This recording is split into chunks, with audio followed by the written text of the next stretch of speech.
و امامعلی رحمان رئیس جمهوری تاجیکستان یک رئیس ноҳияро برای اجرای نادرست وظیفه‌اش تنبیه داده است و به او امر داده است که مسئول کمیته زنانро که از کار رانده بود به وظیفه‌اش برگرداند.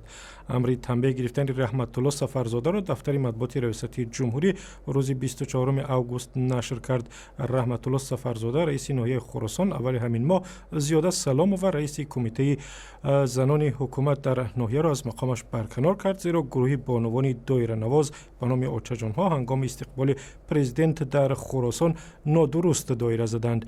در شرح امری رئیس جمهور آمده است که امامعلی رحمان به ناحیه‌ها با مقصد شناسایی از وضع زندگی مردم و صحبت آشکارا با آنها سفر می‌کند، نه برای بهادهی به مراسم‌های استقبال. و گزارش در این باره اول در وبسایت رادیو آزادی نشر شد.